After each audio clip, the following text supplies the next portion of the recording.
Gjani bisedon me zonjën Sadakat dhe Kaja, duke u treguar atë që kishte thënë Adimi. Sipas tij, baba i Shahinit ishte ai që kishte sulmuar kamionin e tyre. Megjithatë, Gjan kërkon që kjo të mbetet sekret për momentin, sepse nuk dëshiron që Shahin ta marrë vesh pa pasur prova më parë.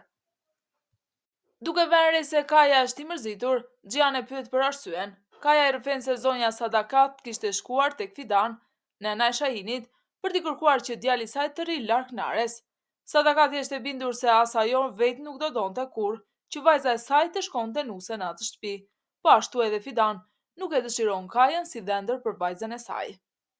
Nare merr nga infermierja një kosh me disa portokalle, sapo i sheh, ajo kupton menjëherë nga kush kanë ardhur.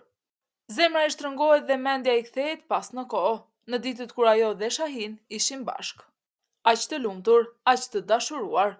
Kujton premtimet që i kishin bërë njëri tjetrit për dashuri të përjetshme dhe se kur nuk do të ndaheshin.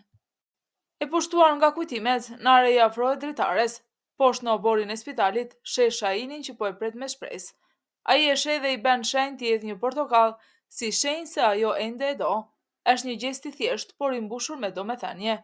Nare mbushet me lot, ajo qëndron për një çast me portokallin në dorë, e lëkundur mes dashurisë dhe realitetit të hidhur, por në fund nuk e merr atë hap. Gjan bisedon me zonjën Sadakat dhe i thot se ka marrë një vendim të rëndësishëm, ta lejoj Denizin të shkojë bashkë me Ailën. Ai argumenton se Aila është mjeke dhe profesionin e saj mund ta ushtrojë kudo që të shkojë. Ndaj edhe aty ajo mund ta mbrojë dhe ta rrisë të birin siç duhet. Por Sadakat nuk pranon të dëgjojë këtë vendim. Me një qëndrim të ashpër, ajo kumgull se nuk do të lejoj kur një gjë të tillë. Ajo shpreh se nuk dëshiron të rrezikojë jetën e Denizit, ashtu siç, sipas saj, u rrezikua dhe u shkatrua jeta e djalit të saj Boranit. Pakiza është e dashuruar me Shahinin dhe këtë ndjenjë mban thellë në zemër. Ajo shpreson në heshtje, edhe pse e di se rruga drejt tij është e vështirë. Kadiri nga ana tjetër është i bindur se Shahin kur nuk do ta shikojë Pakizën me sytë e dashurisë dhe përpiqet ta bindë të mos ushqejë shpresa të kota. Por Pakiza nuk dorëzohet, ajo është e sigurt se një ditë Shahin do ta shohë ndryshe dhe do të dashurohet me të. Gjan e ka pizetin dhe i kërkon llogari për arsyen pse kishte tentuar t'ia dorëzonte Ailën dhe Denizin Demirit. Izeti i tmerruar shpjegohet se kishte vepruar nga frika pasi ndjej i kërcënuar drejt për drejt nga Demiri, por Gjan nuk bindet nga justifikimet e tij dhe i thot se që nga ky moment do të qëndroj peng tek ata.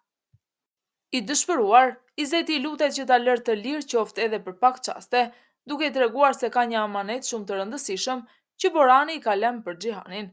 Ai i thot se fjalkalimin e tij amanetit është diçka që ndodhet në zemrën e vet Xhihanit, një mister që e trondit thellë atë. Gjan merr nga Izetu së ben dhe pa humbur asnjë minutë, shkon në dhomën e tij përballë kompjuterit. Me duart që i dridhen, ai hap videon e Boranit. Në ekran shfaqet Borani, i qetë por me një trishtim të thellë në sy. Ai shpjegon Gjanin arsyen pse i kishte prerë kontaktet me të gjithë për të mbrojtur Ailën dhe Denizin. Tregon se ai lumtur është me gruan dhe djalin e tij dhe se për herë të parë ndihet vërtet i plot. Më pas me një ton të rënd, Borani flet për frikën e tij më të madhe, se jeta e tij është në rrezik. Nëse ai do të vdesë duke mbrojtur Ailën dhe Denizin, i lë Gjanit amanet të martohet me Ailën dhe të kujdeset për Denizin si për djalin e tij. Fjalët e Boranit bien mbi Gjanin si një goditje fortë në zemër. Pa e ditur, këtë bisedë e dëgjojnë edhe zonja Sadakat dhe Kaja, të cilët ndodhen pas dere. Të tretë të tronditur thellë shpërthej në lot. Dhimbja për fatin e Boranit i bashkon në heshtje, ndërsa dhoma mbushet me pikëllim dhe lot të pashpresë.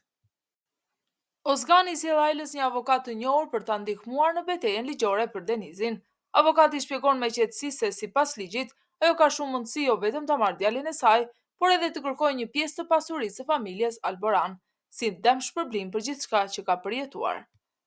Por Aila e ndërpret menjëherë, me sy të mbushur me lotë dhe me një vendosmëri të fortë në zë, ajo thekson se nuk dëshiron asnjë pasuri, asnjë para dhe asnjë akmarrje. E vetmja gjë që kërkon është Denizi. Ajo thot se nuk lufton për pasurinë e Alboranëve, por për jetën e saj si nën dhe për të ardhmen e djalit. Avokati e vështron me habit dhe respekt, ndërsa Ozgani kupton se Aila është gati të përballet me çdo rrezik, vetëm për të qenë sërish pranë të birit. Gjan shkon me nxitim tek Aila dhe pa i lënë asaj kohë për të reaguar, e largon me forcë nga avokati dhe nga Ozgani.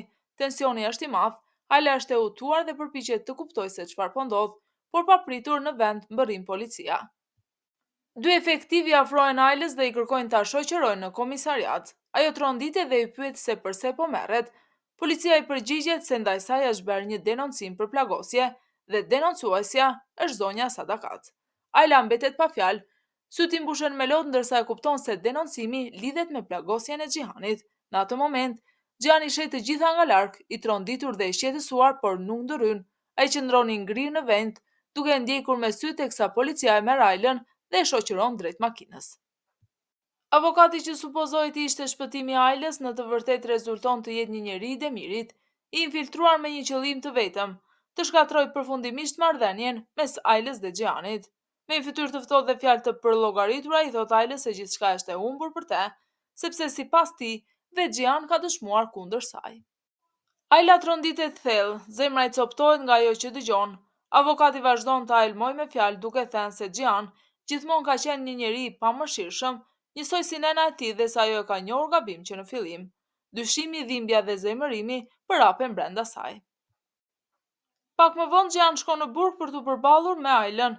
Ata qëndrojnë ballë për ballë me njëri tjetrin, për të ndarë nga ekuri dhe nga tradhëtitë e pathena. Ajla i thot me zë të lartë dhe të dridhur: "Ti nuk ke asnjë ndryshim nga nena jote, je po aq i pamëshirshëm sa ajo." Fjalët e saj godasin rend Xhihanin, por ai qëndron i prerë. Ai afrohet dhe flet me një ton të vendosur pas një hezitim. "I vetmi kusht që ti të dalësh që këtu, është të martohesh me mua." Ajla ngri në vend, fjalët e tij bien si rufe. Ajo shikon me mosbesim dhe lot në sy dhe zemër të coptuar, duke kuptuar se tani nuk është më vetëm e burgosura e vendit, por edhe penki i dashurisë dhe i vendimeve të Xhihanit.